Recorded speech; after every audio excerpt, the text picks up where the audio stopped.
एक बार एक जिन फकीर को उनके कुछ मित्रों ने खाने पर बुलाया। जापान की घटना है। 7 मंजिला इमारत थी जहां वे ठहरे हुए थे। 7वीं मंजिल पर ही उस घर के मालिक, उस गृहपति ने सारी व्यवस्था कर रखी थी। उस गृहपति ने अपने और भी बहुत से दोस्तों और रिश्तेदारों को बुलाया था। सभी उस 7वीं मंजिल पर बैठकर उस जिन फकीर की बातें सुन रहे थे। तभी अचानक भूकंप आ गया। जापान में भूकंप आते भी बहुत हैं। जैसे ही भूकंप के झटके महसूस होने शुरू हुए, सभी उठकर भागे। दरवाजे और सीढ़ियों पर बहुत भीड़ हो गई। करीब 100 के आसपास लोग थे। सभी भाग रहे थे। वह गृहपति भी भाग ही रहा था कि वह सीढ़ियों में फंस गया। तभी अचानक उसे याद आया कि कार्यक्रम के मुख्य अतिथि वे जिन फकीर तो कहीं दिख ही नहीं रहे। कहीं वे कमरे में ही तो फंसे नहीं रह गए। वह उन्हें देखने वापस कमरे में गया। उसने देखा तो वह देखकर दंग रह गया। वह जैन फकीर तो पलथी मारे, आंख बंद किए, एकदम शांत चित्त से बैठे हुए थे। ऐसा लग रहा था जैसे बुद्ध की शांति से भरी प्रतिमा हो। चारों तरफ हाहाकार और हल्ला मचा हुआ था। सभी अपनी जान बचाकर अंधाधुंध भाग रहे थे।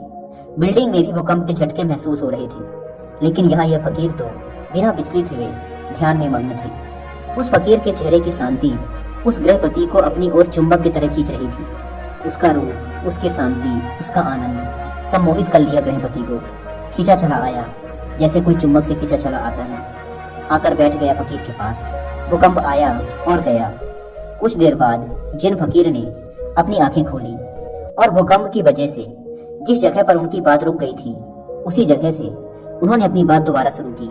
गृहपति ने कहा, महाराज, अब मुझे कुछ भी याद नहीं कि हम क्या बात कर रहे थे और कहां पर हमारी बात रुक गई थी। सारे शहर में हाहाकार मचा हुआ है। सभी अपनी अपनी जान बचाकर भाग रहे हैं। इतना बड़ा भूकंप, इतना बड़ा झटका आया। अब तो इसके बाद मुझे यह भी याद नहीं है कि हम किस बारे में बात कर रहे थे। इसलिए आप कृपया करके वो बातें दोबारा शुरू ना करें। और अब वो बातें मैं आपसे पूछना भी नहीं चाहता। अब तो मैं आपसे कुछ और ही पूछना चाहता हूँ। गृहपति बोला, महाराज, एक बात बताइए कि भूकंप आने पर हम सब भागे, पर आप क्यों नहीं भागे? जिन फकीर ने कहा, भागा तो मैं भी था, लेकिन तुम सब बाहर की तरफ भागे और मैं अपने भीतर की तरफ भागा। जिसे जहां सुरक्षित महसूस हुआ वह वहां भागा। लेकिन मैं कहता हूँ कि तुम्हारा बाहर की तरफ भागना व्यर्थ था। भूकंप यहाँ भी है। भूकंप 6ठी मंजिल पर भी है। भूकंप 5वीं मंजिल पर भी है। भूकंप 4थी मंजिल पर भी है। भूकंप पूरे बिल्डिंग में है। 4थी मंजिल वाले भी भाग रहे हैं।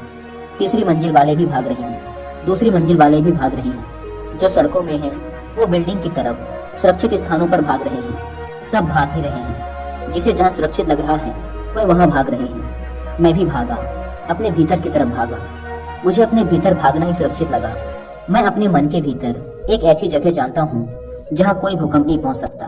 भूकंप तो छोड़ो, जहाँ कोई डर, कोई गम नहीं पहुँच सकता, क्योंकि उस अवस्था में पहुँचने के बाद डर नाम की कोई चीज नहीं बचती। मैं तुमसे झूठ ना कहूंगा कि मैं नहीं भागा। भागा तो मैं भी था, लेकिन तुम्हें दिखा ना होगा, क्योंकि मैं हाथ पैर से नहीं भागा। हाथ पैर से तो तब भागते हैं जब बाहर की तरफ भागते हैं, जैसे सारे लोग भागे बाहर की तरफ, क्योंकि ये सब एक ही तरह के भागने को जानते हैं। बाहर की तरफ भागना ही इनके लिए एकमात्र भागना है। लेकिन मुझे जैसे ही असुरक्षित लगा, मैं तुरंत ही अंदर की तरफ फिसल गया। और मैं तुमसे ये भी ना कहूंगा कि मैं डरा नहीं। मैं बहुत डर गया कि कहीं अपने भीतर पहुंचने से पहले ही मैं मर ना जाऊं। कहीं मेरे भीतर पहुंचने से पहले ही ये बिल्डिंग ढह ना जाए। मैं चिंतित था कि कहीं ध्यान में पहुंचने से पहले ही यह इमारत मुझ पर गिर ना जाए। लेकिन जब मैं एक बार उस अवस्था में पहुंच गया, फिर मुझे कोई चिंता ना रही। फिर किस बात की मौत? फिर तो केवल मेरा शरीर मरता, क्योंकि मेरा मन तो ध्यान में था। मैंने ध्यान में ही जिंदगी को जिया है और मैं ध्यान में ही मरना चाहता हूँ। इसलिए जैसे ही मैं एक बार उस अवस्था में पहुंच गया, मैं निश्चिंत हो गया, क्योंकि मैंने अपने लक्ष्य को पा लिया था। मरने का क्या, मरना तो एक दिन सबको है, लेकिन कुछ ना समझ लोगों के लिए मृत्यु एक अभिशाप है। वो इसे गलत समझते हैं और इससे पीछा छुड़ाना चाहते हैं। जबकि सच्चाई ये है कि आपके जन्म से पहले जब आपने अपने माँ की कोख में विकसित होना शुरू किया था, उसी क्षण से आपने मरना शुरू कर दिया था। हर एक दिन बीतने के साथ आप मृत्यु के और करीब पहुंचते चले जाते हैं। ध्यान से देखा जाए तो हर एक श्वास को अंदर लेना एक जीवन है और उसे छोड़ना मृत्यु।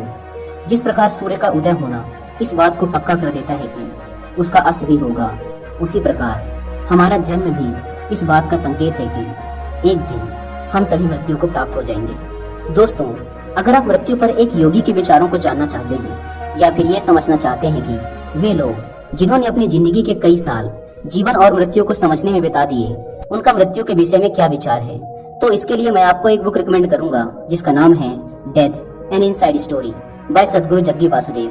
अगर आप चाहें तो आप इस बुक की बुक समरी भी सुन सकते हैं कुकू एफएम ऐप पर। इस बुक में सदगुरु ने मृत्यु के ऊपर सालों से चले आ रहे कई भ्रमों को तोड़ा है। उन्होंने इस बुक में एक यौगिक प्रयोग के माध्यम से यह भी महसूस कराने का प्रयास किया है कि एक इंसान अपने मौत के वक्त कैसा महसूस करता है। जब मैंने कुकू एफएम पर इस बुक की बुक समरी सुनी तो मुझे बहुत सी नई चीजें सीखने को मिली और मुझे पूरी उम्मीद है कि आपको भी यह बुक समरी बहुत पसंद आएगी और इस ऑडियो बुक को सुनने के बाद मृत्यु के प्रति सोचने का आपका नजरिया एकदम बदल जाएगा। कुकू एफएम की बात करें तो यह इंडिया का लीडिंग ऑडियो बुक प्लेटफॉर्म है जहां पर आप इंडिया की किसी भी लैंग्वेज में हजारों बुक्स की ऑडियो बुक सुन सकते हैं। ऑडियो बुक सुनने का सबसे बड़ा फायदा ये होता है कि इसके लिए आपको अलग से टाइम निकालने की जरूरत नहीं पड़ती। आप अपने घर के कामों को करते वक्त भी बुक की नॉलेज को गेन कर सकते हैं। नॉर्मली कुकू एफएम के पूरे एक साल का सब्सक्रिप्शन 399 रुपीज का होता है, लेकिन यदि आप डिस्क्रिप्शन एंड पिन कमेंट पर दिए गए लिंक से इस ऐप को डाउनलोड करके उसमें हमारा कूपन कोड WI50 यूज करते हैं तो आपको मिलेगा सीधे 50% का डिस्काउंट, यानी कि सिर्फ 199 रुपीज में आप पूरे एक साल तक हजारों बुक्स की ऑडियो बुक सुनने का फायदा उठा सकते हैं। लेकिन ये 50% डिस्काउंट वाला ऑफर सिर्फ पहले 250 लोगों के लिए ही वैलिड है, इसलिए देर न करें। Link description and pin comment पर दी गई है, एक बार जाकर जरूर चेकआउट करें। कहानी में आगे बढ़ते हैं। उस जैन फकीर ने कहा, मैं तुम्हें कोई सिद्धांत नहीं सिखा रहा हूँ, बल्कि शराब पिला रहा हूँ। अंगूर से निचोड़ी हुई नहीं, बल्कि आत्मा से निचोड़ी हुई। पियो, खूब पियो, नाचो, गाओ, हंसो, मुस्कुराओ और जीवन में जितने भी क्षण मिले अंदर की तरफ मुड़ जाओ। किसी भूकंप का इंतजार मत करना, क्योंकि भूकंप के समय वही अंदर जा पाते हैं जो रोज अंदर जाते रहते हैं, जिनका रोज आना जाना लगा रहता है। मैं अंदर जा पाया क्योंकि मैं रोज जाता हूँ और अंदर का यह रास्ता मेरे लिए परिचित था। यह मत सोच के बैठो कि जिस दिन मृत्यु आएगी उस दिन ध्यान कर लेंगे, नहीं हो पाएगा। अगर जीवन भर धन की चिंता की है तो मरते वक्त भी अंदर धन की ही चिंता चलती रहेगी। अगर पद की चिंता की है तो मरते वक्त भी और ऊंचे पद प्राप्त करने के लालच से लिए मरोगे, क्योंकि अपने पूरे जीवन में हम जो कुछ भी करते हैं मरते वक्त वही सारे विचार और कर्म हमारे आंखों के सामने से छोटे रूप में गुजरते हैं। मरते वक्त एक बार हमारी पूरी जिंदगी हमारी आंखों के सामने से गुजर जाती है। संक्षिप्त में कहूँ तो जिंदगी भर हम जो भी करते हैं अंत समय में हम वही महसूस करते हैं। अगर हमने पूरी जिंदगी भर किसी को दुख पहुंचाया है तो अंत समय में भी उसके पश्चाताप में हम दुखी मन से ही मरेंगे। और अगर हमने जिंदगी भर अच्छे काम किए हैं तो अंत समय पर हमारे पास विचार करने के लिए अच्छी यादें होंगी और हम खुशी खुशी इस दुनिया को अलविदा कहेंगे। फकीर ने उस गृहपति से कहा, अगर तुम ध्यान में मरना चाहते हो तो ध्यान में जाना, ध्यान को जीना शुरू कर दो, ताकि मरते वक्त तुम्हें अपने भीतर जाने में तकलीफ ना हो और तुम ध्यान में ही इस दुनिया को अलविदा कहो।